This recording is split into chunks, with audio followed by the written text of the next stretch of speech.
Hey guys, Assalamualaikum and welcome again sa Summer TV. Ang pag-uusapan natin ngayon ay kung paano tayo mag-register ng ating iAccess sa Land Bank application. So, install lang natin, then i-open lang natin. Then dito tayo sa sign up since wala pa tayong account. Okay, so deposit account with ATM card. Proceed lang tayo. Then check lang natin yan, then next. So, ilalagay natin dito yung deposit account number natin. Makikita yun dun sa ating ATM card. So, ayan. Then yung first name, last name, then birth date natin. So ayan, nakalagay na natin. So submit lang natin guys. Okay, so ayan, so makakatanggap tayo ng OTP sa ating number dun sa register number natin. So ilalagay lang natin dito. So ayan na. Okay, so ilagay lang natin. Okay, so ayan. Then next lang tayo. Next lang natin guys. So ngayon, wait lang din natin yung OTP dun sa ating email. Registered email. Ayan.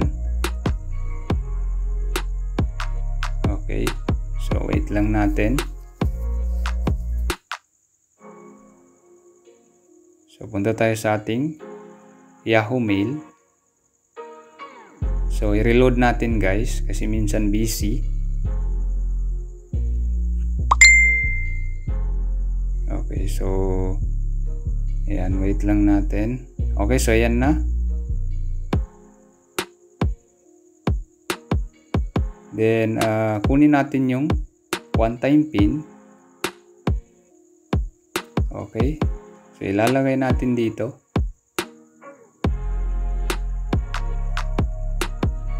Okay, so ayan, ilagay natin dito sa box.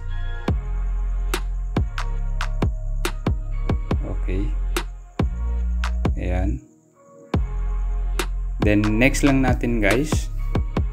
Okay, so user ID natin. So gagawa tayo ng account. So kailangan natin ng user ID. Okay, so ayan. Then next. So ayan, already exists. So meron na yan. So papalitan natin guys. Ayan, dagdagan natin. Okay. So yung password natin guys. Okay, so i-hide natin for security purposes. Okay, so ayan, naka-enter na tayo. Then next. Next lang natin guys. So hindi ko na pinakita kanina for security purposes. So yung questions. So mahalaga ito guys pag gusto natin recover yung account natin. So ayan. Then next lang tayo. Ayan. Next lang natin. Then check natin yung confirmation kung okay na ba.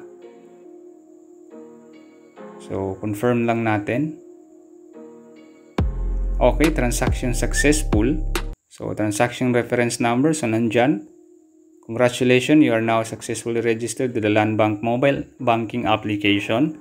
So user ID. So nandyan yung username natin. You may now log in perform mobile banking transactions. Okay. So ngayon, ilalagin natin yung account na ginawa natin guys sa Land Bank. Okay, so ayan. Then ayan yung password natin. Then log in. Okay, so register this device. So yung device natin is i-register natin sa Land Bank. Okay, so ayan. Then need natin ng one-time PIN. Ulit. So wait lang natin. Okay, so ayan na, ilagay na lang natin. Then proceed lang tayo. Transaction successful. Ayan, so naka-register na yung ating Samsung A51 sa Land Bank mobile banking account. Okay, so enable lang natin yung biometrics para kada login natin. So biometrics na lang, fingerprint. So enable quick balance para mas madali natin makita yung balance natin.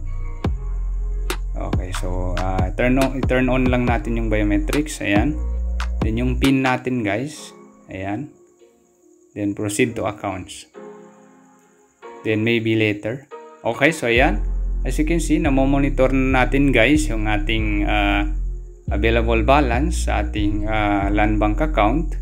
or savings account. So pwede na tayo mag-transfer dito ng pera. Then pwede rin tayo magbayad ng bills. So nandyan sa ibaba. Okay, so ayan. So since bago pa lang itong account natin guys, so as you can see, 500 lang yung makikita natin kasi yan yung initial deposit natin sa pag-open ng ating savings account sa Land Bank. Okay? So again, thanks for watching and don't forget to subscribe to Amber TV for the latest videos na aking i-upload. Sukran and wassalam.